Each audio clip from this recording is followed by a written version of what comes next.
જો વિદ્યાર્થી મિત્રો, હવે આપણે છેલ્લે જે છે એ પરમાણુવીય દળ અથવા તો પરમાણુ ભાર જે છે એના વિશેની માહિતી મેળવી હતી.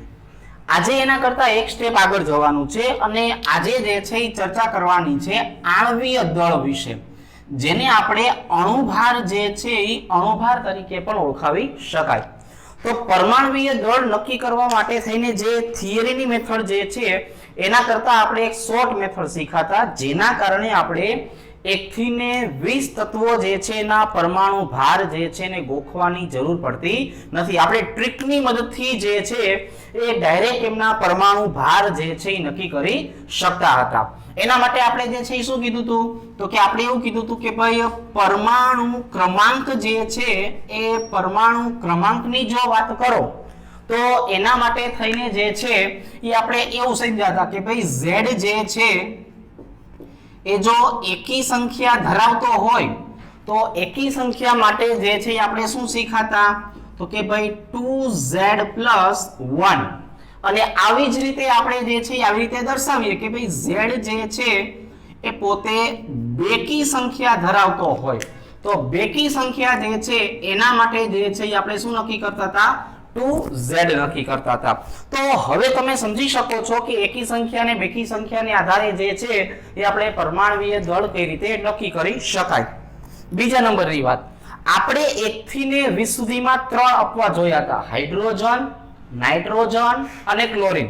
તો આ જે 3 ઘટકો જે છે એને અપવાદ સિવાય આપણે આ નિયમ જે છે લાગુ પાડી શકાય. અપવાદ આપણે એવી રીતે કીધું હતું કે હાઇડ્રોજન જે છે એની અંદર પરમાણુ ક્રમાંક 1 જે છે એની જો ચર્ચા કરવામાં આવે તો એની અંદર જે છે એ જે પ્રોટિયમ, ડ્યુટેરિયમ અને ટ્રિટિયમ એમ 3 સંસ્થાનિકો ધરાવે છે, જેમાંથી પ્રોટિયમનું પ્રમાણ 99% કરતા વધારે છે. નાઇટ્રોજનની વાત કરીએ તો 7 નાઇટ્રોજન 14 એની અંદર તમે જે છે એનું પ્રમાણ વધારે છે. હવે પ્રોટિયમની જો ચર્ચા કરીએ તો પ્રોટિયમમાં ન્યુટ્રોન જ આવેલો નથી, એટલા માટે પ્રોટોનની સંખ્યાને જ એનો પરમાણુ ભાર તરીકે દર્શાવતા હતા. અને ક્લોરીનના 2 સંસ્થાનિકો હતા, એની આપણે ચર્ચા કરી હતી ને કે ભાઈ ક્લોરીન જે છે 17 ક્લોરીન 35 અને 17 ક્લોરીન 37 બંનેનું પ્રમાણ 75% અને 25% ને આધારે આપણે દર્શાવી શકાય. હવે મારે જે છે એ આણ્વીય દળ અને અણુભાર જે છે એની જો વાત કરવાની થાય તો આના માટે આપણે જે છે આવી રીતે દર્શાવી દઈએ કે પહેલા અહીંયા હું લખી નાખું છું પરમાણુ અને અહીંયા જે છે એનું લખી નાખું છું પરમાણુ ભાર. તો પરમાણુ અને પરમાણુવીય ભારની જો વાત કરીએ તો આપણે લખી નાખશું હાઇડ્રોજન જે છે એટલે આપણે જે ઉપયોગી જે છે વધુ પડતા જે ઉપયોગમાં આવવાના છે એટલા ઘટકો અહીંયા દર્શાવીએ. હાઇડ્રોજન હિલિયમનો બહુ ઉપયોગ થતો નથી, લિથિયમનો બહુ ઉપયોગ થતો નથી. બેરિલિયમ જે છે એની આપણે ચર્ચા જે છે એ કરશું. ત્યાર પછી બોરોન છે, carbon, nitrogen, auxin, fluorine, sodium, નિયમ જે છે ઉપયોગમાં આવતું નથી એટલે સોડિયમ. ત્યાર પછી આવશે મેગ્નેશિયમ, ત્યાર પછી આવશે એલ્યુમિનિયમ. એના પછી જે છે આપણે જોવા જઈએ તો આપણે દર્શાવવાનું જે છે એ સિલિકોન જે છે એનો ઉપયોગ થતો નથી, ફોસ્ફરસ આવશે, સલ્ફર આવશે, ક્લોરીન આવશે, આર્ગોનનો ઉપયોગ થતો નથી, પોટેશિયમ આવશે અને કેલ્શિયમ. તો આ એવા પ્રકારના સંયોજનો છે જેની જો આપણે ચર્ચા કરીએ તો આના આપણે પરમાણુ ભાર જે છે નક્કી કરી શકાય. તો અહીંયા આવશે 1 નંબરનું હાઇડ્રોજન, 4 નંબરનું beryllium, 5 number, 6 number, 7 number, 8 number, 9 number, 11 number, 12 number, 13 number, 15, 16, 17, 19 અને 20. હવે એકી સંખ્યા અને બેકી સંખ્યાને આધારે આપણે આના પરમાણુ ભાર લખવા જઈએ તો હાઇડ્રોજનમાં અપવાદ રૂપરેખે 1 છે, 4 દૂને 8 લખશું, 5 દૂને 10 ને 1 11 લખશું, 6 દૂને 12, 7 દૂને 14 આ પણ અપવાદ છે, આ પણ અપવાદ છે. ઓક્સિજનની વાત કરીએ તો અહીંયા આવશે 16, અહીંયા જે છે એ આવશે 19, અહીંયા જે છે એ આવશે 23, અહીંયા આવશે 24, 27, 31, 32, 35.5 અપવાદ છે, 39 અને 40. આ જે માહિતી આપણે શીખાય પરમાણુ ભાર વિશેની શીખાતા. હવે આપણે જે છે નક્કી કરવું છે આણ્વીય દળ. તો આણ્વીય દળ નક્કી કરવા માટે આપણે આવી રીતે સમજશું. ફોર એક્ઝામ્પલ, મારી પાસે H2SO4 ઘટક છે. H2SO4 જે છે એનું નામ શું છે તો કે આને સલ્ફ્યુરિક એસિડ જે છે એ સલ્ફ્યુરિક એસિડ તરીકે ઓળખાવી શકાય. હવે જે સલ્ફ્યુરિક એસિડ છે એની વાત કરીએ તેની અંદર 2 હાઇડ્રોજન પરમાણુ આવેલા છે. આની અંદર એક જે છે એ સલ્ફર પરમાણુ જે છે એ આવેલો છે અને 4 જે છે એ ઓક્સિજન પરમાણુ આવેલા છે. આ બધાનો સરવાળો કરું એટલે મને જે છે એ પરમાણુ ભાર ઉપરથી અણુભાર મળે. એક વખત ફરીથી પરમાણુ ભાર ઉપરથી અણુભાર કઈ રીતે નક્કી કરવાનો તો કે જોઈ લો, સંખ્યા છે એને ગુણ્યા જે તે તત્વનો પરમાણુ ભાર, સંખ્યા પરમાણુ ભાર, સંખ્યા પરમાણુ ભાર. તો હવે આપણે જોવા જઈએ તો હાઇડ્રોજનનો પરમાણુ ભાર કેટલો થાય 1, સલ્ફર જે છે એનો પરમાણુ ભાર કેટલો થાય તો કે ભાઈ 32, ઓક્સિજન છે એનો પરમાણુ ભાર કેટલો થાય તો કે ભાઈ 16. તો હવે અહીંયા જે છે બેનો ગુણાકાર જે છે એ કેટલો આવવાનો તો કે ગુણાકાર આવશે 2, અહીંયા જે છે એ આવશે 32 અને 16 ચોક 64, અહીંયા આવશે 64 અને આ બધાનો સરવાળો કરશું એટલે મને મળવાનો છે 98 U. બરોબર છે. હવે આપણે અણુભારનો બીજો એક એકમ પણ શીખશું જેને કહેવામાં આવે છે ગ્રામ પ્રતિ મોલ. ધીરે ધીરે આના વિશે આપણને માહિતી મળતી જશે, પણ અત્યારે આપણે એને ગ્રામ પ્રતિ મોલ જે છે એના તરીકે સમજાવશું.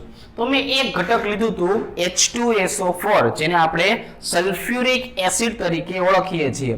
એનો પરમાણુ ભારને આધારે અણુભાર નક્કી કરવા જઈએ તો આવી રીતે નક્કી કરી શકાય. હજુ એક ઉદાહરણ લઈએ જેને આપણે નામ આપવાનું છે CH3COOH, જેનું સામાન્ય નામ છે એસિટિક એસિડ. એસિટિક એસિડ આને આપણે જે છે એ શેના તરીકે ઓળખીએ છીએ વિનેગાર તરીકે અથવા તો સરકો તરીકે પણ ઓળખાવી શકાય. વિનેગાર અથવા તો સરકો. હવે આનું અણુસૂત્ર લખવું હોય તો કાર્બન કેટલા છે 2, હાઇડ્રોજન કેટલા છે 4, ઓક્સિજન કેટલા છે 2. બરોબર છે. આ એનું અણુસૂત્ર કહેવાય. અણુ ઉપરથી મળતું એનું સૂત્ર એટલે એને આપણે અણુસૂત્ર તરીકે ઓળખાવી શકાય છે.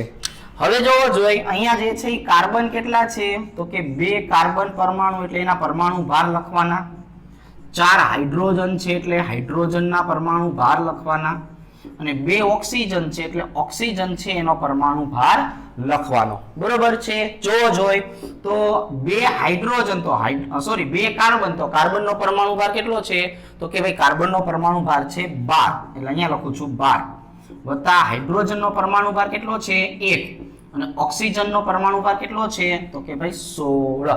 તો હવે તમે શું કહી શકશો તો કે ભાઈ 12 દુ જે છે વત્તા 24, અહીંયા આવશે 4 અને 16 દુ ને 32, 32 4 અને 24 આનો સરવાળો તમે કરશો એટલે જવાબ આવશે 60 U. આપણે કીધું છે કે U નો વાપરવું હોય તો આપણે ગ્રામ પ્રતિ મોલ જે છે એનો પણ ઉપયોગ કરી શકાય છે. તો અહીંયા સુધીની જે માહિતી છે એ માહિતી સમજાતી જશે. આપણે દરેક ઘટક જે છે દરેક ઘટકો જે છે એના પરમાણુ ભાર વિશે પણ માહિતી મેળવતું જવું પડશે. હવે એક નાનકડું લઈએ જેને NH3 કહેવામાં આવે છે. તમને NH3 કોક પૂછે તો તરત જ નામ આવડવું જોઈએ ને. તેનું નામ શું છે? આને એમોનિયા તરીકે ઓળખાય. હવે બીજું પણ સમજો, અત્યારે આપણે જેટલાના અણુભાર ગોતીએ છીએ ને આ એવા જ ઘટકો છે જેનો હજુ આપણે આગળ ઉપર ભવિષ્યમાં જે છે એ ઉપયોગ કરવાનો થશે. એટલે દરેક વસ્તુ સ્ટેપ બાય સ્ટેપ કામ આવતી જશે. જેવી રીતે આપણે તત્વોમાંથી સંયોજનમાંથી મિશ્રણ બનાવીએ એવી જ રીતે જે છે પરમાણુ ક્રમાંક, એમાંથી પરમાણુ ભાર, એમાંથી અણુભાર, અણુભાર ઉપરથી મોલ, મોલ ઉપરથી મોલારિટી, એક પછી એક તબક્કો આગળ વધશું. એટલે દરેક સ્ટેપ આપણા માટે અગત્યના કહી શકાય. અહીંયા નાઇટ્રોજનની સંખ્યા જે છે કેટલી છે 1 એટલે 1 નાઇટ્રોજન પરમાણુ અને હાઇડ્રોજન જે છે એ હાઇડ્રોજનની સંખ્યા કેટલી છે તો કે 3. નાઇટ્રોજન હોય તો એનો પરમાણુ ભાર કેટલો થાય તો કે ભાઈ 14 અને હાઇડ્રોજનનો પરમાણુ ભાર કેટલો થાય 1. એટલે હવે જો તમે આનું સાદરૂપ આપવા જાઓ તો સાદરૂપ કેટલું આવશે 17 અને એકમ આવવાનો છે ગ્રામ પ્રતિ મોલ. અત્યારે મેં તમને 3 ઘટકો જે છે એની બેઝિક માહિતી જે છે એ સમજાવી છે. આ 3 ઘટકોની બેઝિક માહિતી જે છે એ તમારે યાદ રાખવાની થશે. હવે એક બીજા નંબરની વાત કરીએ, આપણે જ્યારે પણ ભણશું અને આખું બોર્ડ ભરાઈ જશે એટલે હું થોડીક વાર માટે થોડોક દૂર જઈશ, તો આ સમયે તમારે જે છે એ શું કરવાનું છે, તો કે આટલા ભાગનો સ્ક્રીનશોટ લઈ લેવાનો છે. સ્ક્રીનશોટ ન લે તો તમારે આટલા વિડીયોને પુશ કરી દેવાનું છે અને પછી બોર્ડમાં જે કંઈ પણ લખાવેલું છે એ દરેક વસ્તુને ક્લાસબુકની અંદર વ્યવસ્થિત લખવાનું છે. મેં તમને આની પહેલા પણ કીધેલું હતું કે તમારો ચોપડો જે છે એ તમારું મટીરિયલ બનવાનું છે. આપણે કારણ એવું છે કે આપણે ભણીએ છીએ જ કઈ રીતે, એકદમ વ્યવસ્થિત બેઝિક તરીકે ભણીએ છીએ કે તમે જોઈ શકો છો કે સ્ટેપ બાય સ્ટેપ દરેક વસ્તુ આવતી જશે, તમને સમજાતી જશે. અને મહેરબાની કરીને આ બધી વસ્તુ જે છે એ તમે પાઠ્યપુસ્તક કે જે છે વધારાના સાહિત્યમાં ન ગોતતા, કેમ કે આ બેઝિક વસ્તુ જે છે એ માત્ર શીખડાવવાથી આવશે, ક્યાંય વાંચવાથી તમને અત્યારે આ જ વસ્તુ આવડવાની નથી. એટલે આ વસ્તુ બહુ અગત્યની આપણે કહી શકાય. હવે આપણે આના કરતા આગળ જઈએ અને હવે હું તમને વધારાના ઘટકો છે એના અણુભાર ગોતતા શીખડાવું છું. પણ હવે આપણે શું કરશું કે આ વધારે માહિતી લખતા નથી કે ભાઈ કાર્બન પરમાણુ, હાઇડ્રોજન પરમાણુ, માત્ર કાર્બન હાઇડ્રોજન એવી રીતે, એટલે આપણને આઈડિયા આવી જાય ને કે હવે આમાં પરમાણુ ભાર જ લખવાનો છે, બીજું તો કંઈ આપણે લખવાનું છે નહીં. તો અત્યારે જે છે એ આપણે શું કરવાનું છે, તો કે અત્યારે જે છે એ આપણે ધીરે ધીરે એસિડ ઘટકો જે છે એ લખીએ. હવે હું તમને પહેલા 3 જે છે એ શું લખાવડાવું છું, એસિડના ભાગ જે છે એ લખાવડાવું છું. એમાંથી એક તો એસિડ આપણે લખ્યો ને, હવે વધારાના બીજા એસિડ, એસિડના આણ્વીય દળ, આપણી પાસે જેટલા પણ એસિડ હશે ઉપયોગમાં એવાના ઉપયોગો જોતા જઈએ. પેલું HNO3, તમને નામ તરત આવડી જવું જોઈએ. શું નામ બોલશું આનું આપણે? આને આપણે કહેવાનું છે નાઇટ્રિક એસિડ. આને આપણે તરત જ શેના તરીકે ઓળખવાનું છે? નાઇટ્રિક એસિડ તરીકે ઓળખવાનું છે. હવે જો નાઇટ્રિક એસિડ છે એટલે હું શું કરવાનો છું, તો કે તમને સમજણ પડી ગઈ છે. એક કોણ આવેલું છે હાઇડ્રોજન, એક કોણ આવેલું છે નાઇટ્રોજન, 3 કોણ આવેલું છે ઓક્સિજન. હવે હાઇડ્રોજન હોય એટલે તરત જ તમે શું કહેવાના છો, તો કે ભાઈ હાઇડ્રોજનનો પરમાણુ ભાર 1 થાય, નાઇટ્રોજનનો પરમાણુ ભાર 14 થાય, ઓક્સિજનનો પરમાણુ ભાર 16 થાય. એટલા માટે હવે હું આનું સાદુરૂપ આપવા જાઉં તો અહીંયા શું આવશે, 1 + 14 + 16 કરીને 48. બરોબર છે. એટલે આ બધાનો સરવાળો આપણે કરશું એટલે આપણને શું મળશે, 63 ગ્રામ પ્રતિ મોલ. શું મળશે? 63 ગ્રામ પ્રતિ મોલ. ચાલો બીજા નંબરે આવશે HCl. HCl તરત જ આવડી જવું જોઈએ. અને હાઇડ્રોક્લોરિક એસિડ તરીકે ઓળખાવી શકાય. શેના તરીકે ઓળખાવી શકાય? હાઇડ્રોક્લોરિક એસિડ તરીકે. તો એકદમ સહેલું, એક હાઇડ્રોજન આવેલો છે વત્તા એક જે છે એ કોણ આવેલો છે? ક્લોરીન. હવે હાઇડ્રોજનની જો આપણે વાત કરીએ તો હાઇડ્રોજનનો પરમાણુ ક્રમાંક 1, ક્લોરીનની વાત કરીએ તો ક્લોરીનનો પરમાણુ ક્રમાંક પરમાણુ ભાર 35.5. એટલા માટે અહીંયા મારી પાસે શું આવ્યું? 1 અને અહીંયા આવ્યું 35.5. એટલે કુલ સરવાળો કેટલો થયો? 36.5 ગ્રામ પ્રતિ મોલ. તો આ બીજા નંબરનો એસિડ થયો કે જેને આપણે હાઇડ્રોક્લોરિક એસિડ તરીકે ઓળખાવાનું છે. હવે એક કાર્બનિક એસિડ લેવાનો છે. કાર્બનિક એસિડ જે છે એ કયો છે? તો કે એને કહેવાનું છે H2C2O4 * 2H2O. હવે અહીંયા સમજો, આ જે 2H2O જે છે એના વિશે હું પહેલા કહી દઉં. આને સ્ફટિક જળ તરીકે ઓળખાવી શકાય. શેના તરીકે ઓળખાવી શકાય? સ્ફટિક જળ તરીકે. હવે આ જે સ્ફટિક જળ શબ્દ આપણે વાપરીએ છીએ કે નહીં, એની સાથે જોડાયેલા છે. અને આ જે છે એનું બંધારણ આવું હોય, H ડબલ બંધ O C ડબલ બંધ O OH C ડબલ બંધ O OH * 2H2O, જેને આપણે ઓક્ઝેલિક એસિડ તરીકે ઓળખાવાનું છે. આ ઓક્ઝેલિક એસિડ આપણને જે છે ઉપયોગી થશે. તો અહીંયા કેટલા હાઇડ્રોજન આવેલા છે? તો કે હાઇડ્રોજન 2, કાર્બન 2, ઓક્સિજન 4 અને વત્તા 2 પાણીના અણુ. એટલે પાણી જે છે એનું વજન થાય 18. જો હું તમને શીખડાવી દઉં, H2O એટલે 2 હાઇડ્રોજન વત્તા 1 ઓક્સિજન, બરોબર છે. હાઇડ્રોજનનું કેટલું થાય 1 અને ઓક્સિજનનું કેટલું થાય 16 એટલે 2 વત્તા 16 એટલે પાણી જ્યારે આવશે ત્યારે પાણીને આપણે કેટલું લઈ લેવાનું છે 18 ગ્રામ પ્રતિ મોલ. એટલે આપણે ડાયરેક્ટ પાણીને 18 વડે દર્શાવવાનું થશે. તો અહીંયા જે છે એ શું આવશે હાઇડ્રોજન 2, કાર્બન 12 દુને 24 અને ઓક્સિજન 16 ચોક 64 વત્તા 18 દુને 36. જોઈ લખી શકાય ને આવી રીતે. એટલે આ બધાનો આપણે સરવાળો કરીએ તો આપણનો જવાબ કેટલો આવશે 126 ગ્રામ પ્રતિ મોલ આવશે. કેટલો આવશે 126 ગ્રામ પ્રતિ મોલ. તો અત્યારે મેં તમને 3 જેટલા જે છે એ શું સમજાવ્યા એસિડના અણુ સમજાવ્યા. આની પહેલા 2 સમજાવ્યા હતા ને. આની પહેલા કયા કયા 2 સમજાતા આપણે કયો જોઈ તો કે એક હતું H2SO4 અને એક હતું એસિટિક એસિડ. એ પણ બંને એસિડ જ છે. એની સિવાયના બીજા આ 3 જે છે એ પણ કોણ છે એસિડના જ અણુ છે. તો આ આપણે જે સમજ્યા એને કહેવાનું છે એસિડ. અને આપણે શું કહેશું એસિડ અને એના આણ્વીય દળ. હવે આપણે વાત કરવાની છે બેઝ વિશે.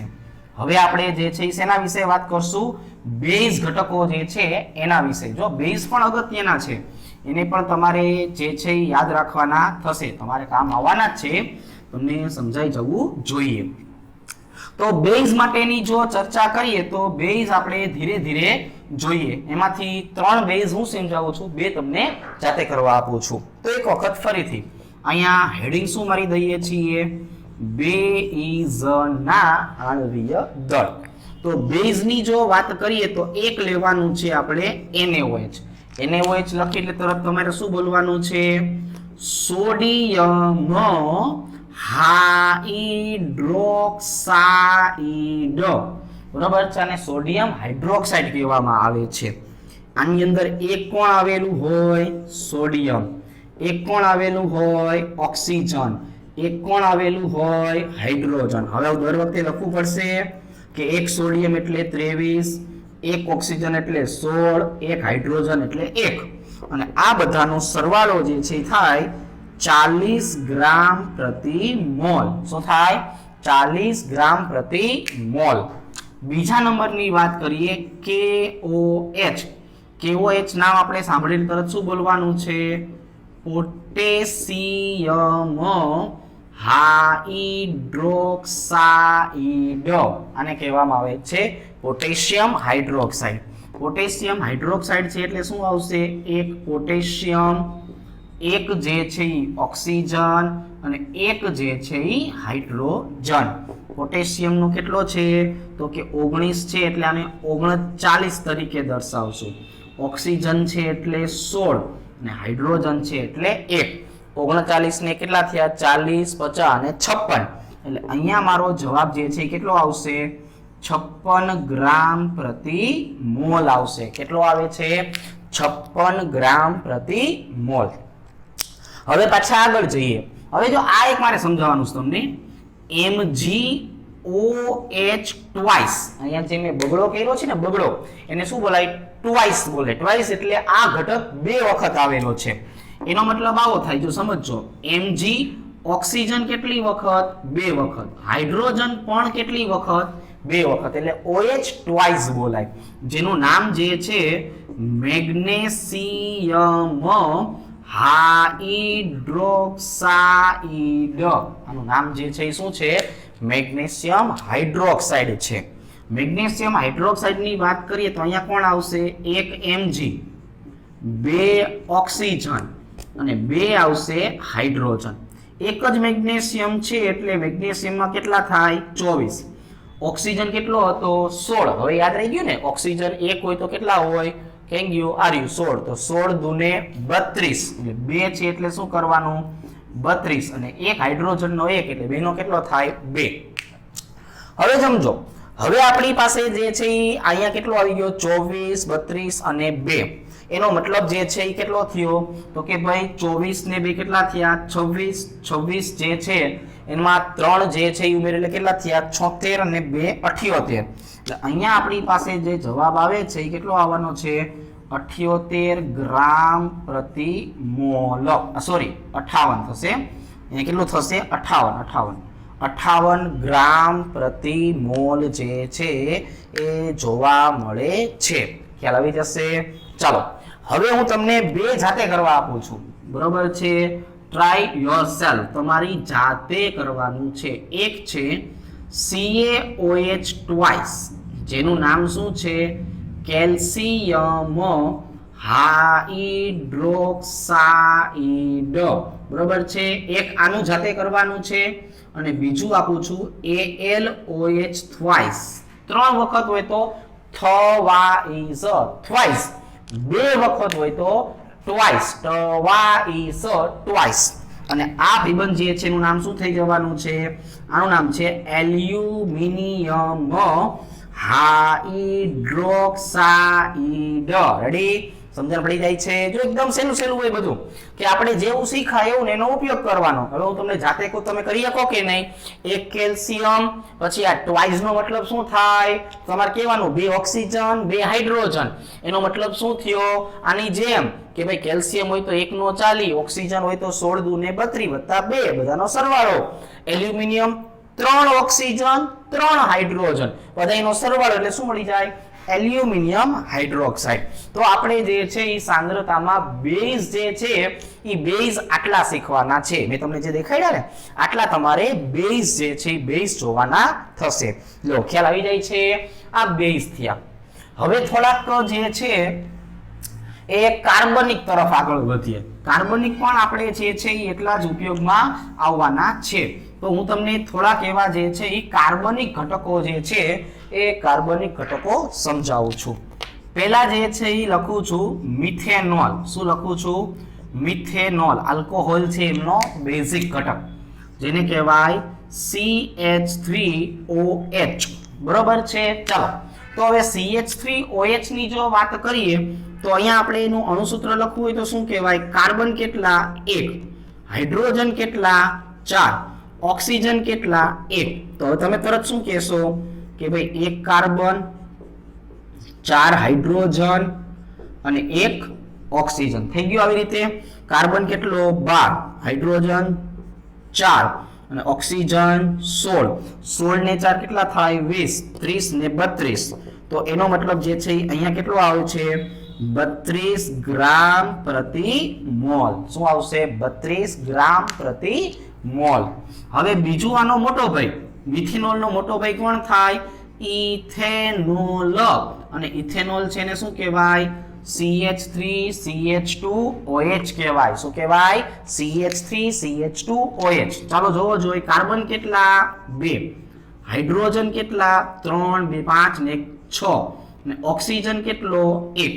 તો હવે અહીંયા જે છે એ મારે જોવાનું થાય તો અહીંયા હું શું લખીશ? 2 કાર્બન, 6 હાઇડ્રોજન, 1 ઓક્સિજન. કાર્બન નો કેટલો થાય? 12 દુને 24 વત્તા 6 વત્તા 16. એકદમ સરળ. 24 ને 6 30, 30 ને 10 40 ને 6 46, 46 ગ્રામ પ્રતિ મોલ. એકદમ સહેલું. સરવાળા કરતા જાવ, જવાબ મળતો જશે. હવે એક જે છે એ મિથેન. એકદમ સહેલું. મિથેન. મિથેન તો નામ સાંભળ્યું હોય ને. CH4. આનો મોટો ભાઈ ઇથેન. ઇથેન એટલે શું થાય? CH3CH3. કાર્બન 2 વખત, હાઇડ્રોજન 6 વખત. અહીંયા C 1 વખત, હાઇડ્રોજન 4 વખત. તો હવે અહીંયા જે છે શું આવશે? કાર્બન વત્તા 4 હાઇડ્રોજન, 12 વત્તા 4 કેટલો જવાબ આવશે? 16 ગ્રામ પ્રતિ મોલ. બધું સહેલું. હવે અહીંયા કાર્બન કેટલા? 2 કાર્બન વત્તા 6 હાઇડ્રોજન એટલે 12 દુને 24 વત્તા 6 30 ગ્રામ પ્રતિ મોલ. જોઈ આજના લેક્ચરમાં જે કંઈ પણ શીખા તમને તરત આવડી જશે કે શું કરવાનું. એક વખત આપણે ટ્રીક શીખી ગયા છીએ કે ભાઈ પરમાણુ ભાર આવી રીતે નક્કી કરી નાખવાનો, બરોબર છે. પરમાણુ ક્રમાંક જે છે એ પરમાણુ ક્રમાંક જે છે એ Z એકી સંખ્યા હોય અથવા Z બેકી સંખ્યા હોય તો આ મેથડનો ઉપયોગ કરો એટલે તરત જ તમને શું આવડી જવાનું છે? પરમાણુ ભાર ગોતા આવડી જશે અને પરમાણુ ભાર લખી નાખ્યા. એના ઉપરથી સંખ્યા અને પરમાણુ ભારનો ઉપયોગ કરો એટલે તરત જ શું આવડી જવાનું છે? અણુભાર જે છે એ અણુભાર આવડી જવાના છે. તો ફરીથી એક વખત આપણે આ જે ઘટકો શીખ્યા એને શેના તરીકે ઓળખાવવાનું છે? એને ઓળખાવશું કાર્બનિક સંયોજનો જે છે એના અણુભાર તરીકે. હજુ પણ આપણે આગળ વધીએ છીએ. હજુ આપણે વિશિષ્ટ ઘટકો જે છે એની વાત કરીએ. તો વિશિષ્ટ ઘટક જે છે એની ચર્ચા ધીરે ધીરે આપણે કરીએ, જેની અંદર આપણે વધારાના નવા શબ્દો જે છે એ શીખવાના છે. એમાં હું તમને અત્યારે 2 સમજાવું છું. બરોબર? કેટલા? 2. એમાં એક સમજવાનું છે આપણે બેન્ઝીન. બેન્ઝીનનું અણુસૂત્ર છે C6H6. બરોબર છે?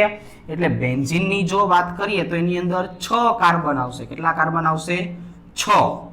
અને આ 6 કાર્બન જે છે એમાં 3 કાર્બન એકબીજા સાથે ડબલ બંધથી જોડાશે અને એક સિંગલ બંધથી. અને દરેકની સાથે જે છે એ હાઇડ્રોજન તો જોડાયેલા હશે જ. આ એનું બંધારણ થયું બેન્ઝીનનું. આપણે તો અણુભાર નક્કી કરવો છે. અણુભાર નક્કી કરવાનું કે બેન્ઝીનનો અણુભાર કેટલો? તો તમારે શું કહેવાનું? 6 કાર્બન 6 હાઇડ્રોજન. તમારે ક્યાં નવું કંઈ કહેવાનું છે. એટલે કાર્બન જે છે એમાં શું કરવાનું? 12. હાઇડ્રોજનમાં શું કરવાનું? 1. અહીંયા શું આવશે? 72 + 6. બેન્ઝીન જે છે એમાં શું આવી જાય? 98 ગ્રામ પ્રતિ મોલ. આવી રીતે એકદમ સરળ.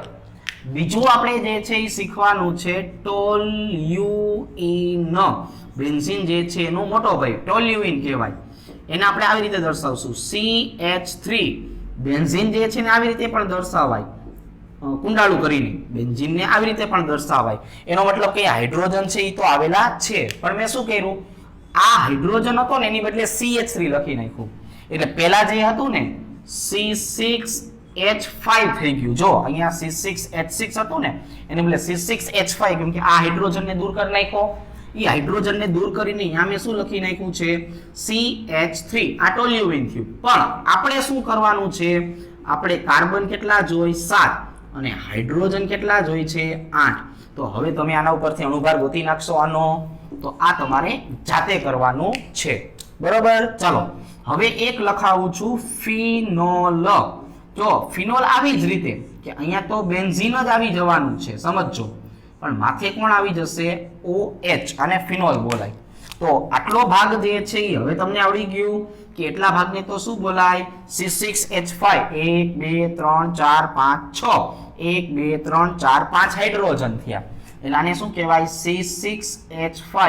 અને વધારાનું કોણ આવેલું છે? OH. બરોબર છે? હવે આને હું જોડવા જાઉં તો કાર્બનની સંખ્યા તો 6, હાઇડ્રોજનની સંખ્યા પણ 6, પણ ઓક્સિજનની સંખ્યા 1. એટલે આટલું જોવા જઈએ તો C6H6 એટલે તો શું થયું? 78 ગ્રામ પ્રતિ મોલ. હવે 78 જે છે એમાં મારે 16 ઉમેરવાના થયા. મારે ઉદાહરણ તરીકે આટલું લખવું હોય તો આટલાનું શું થઈ જવાનું છે? 78. અને વત્તા શું આવી જશે? તો કે વત્તા આવી જશે 16. એટલે 78 + 16 એનો મતલબ આનો અણુભાર જે છે કેટલો થશે? 94 ગ્રામ પ્રતિ મોલ. આ તો આવડી જશે ને કે ભાઈ C7 અને H કેટલા થયા? 8. 12 × 7 જે જવાબ આવે છે એમાં મારે કેટલા ઉમેરવાના છે? 8 ઉમેરવાના થશે. એટલે એમાં જવાબ મને જે છે એ ટોલ્યુઇન માટે પણ મળી જવાનો છે.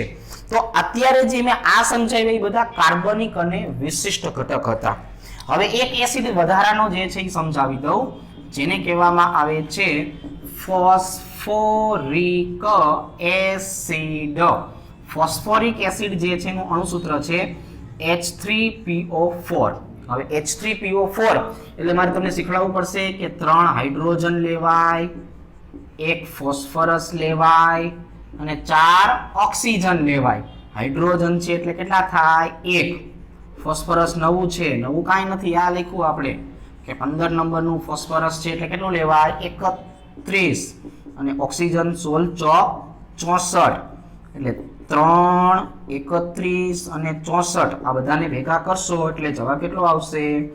98 ગ્રામ પ્રતિ મોલ. કેટલો આવશે? 98 ગ્રામ પ્રતિ મોલ. તો અત્યારે મેં તમને 3 કાર્બનિક અને 1 એસિડ જે છે એ એસિડ વિશેની માહિતી આપેલી છે. તો આજના લેક્ચરની જો હવે ચર્ચા કરીએ તો આજના લેક્ચરમાં જે છે આપણે શું કર્યું તો કે પરમાણુ ક્રમાંક ઉપરથી પરમાણુ ભાર ઉપરથી આજે શીખા અણુભાર. અને અણુભાર શીખવો તો એકદમ સહેલો થઈ ગયો, કેમ કે પરમાણુ ભાર જે છે એને સંખ્યા સાથે ગુણાકાર કરવાનો છે અને દરેક ઘટકો જે છે એનો સરવાળો કરવાનો છે. તો આજે તમને મેં થોડાક નવા શબ્દો સમજાવ્યા છે કે ભાઈ બેન્ઝીન, ટોલ્યુઇન, ફિનોલ આ બધું તમારા માટે નવું કહેવાય. એટલે તમારે શબ્દ જે છે એ ખાલી યાદ રાખવાનો છે. બેન્ઝીન આવું હોય, ટોલ્યુઇન આવું હોય, ફિનોલ આવું હોય. આ દરેકની ચર્ચા આપણે ભવિષ્યમાં જે છે એ કરવાની થશે અને ત્યારે તમને 100% આવડી જવાનું છે. કારણ કે આ બધી વસ્તુને કાર્બનિક રસાયણ કહેવાય, ઓર્ગેનિક કેમિસ્ટ્રી. અને ઓર્ગેનિક કેમિસ્ટ્રી જે છે એ તમને તરત જ આવડી જવાનું છે. એવી રીતે આપણે જે છે એ સમજશું કે તરત જ આપણા મગજમાં ઉતરી જશે.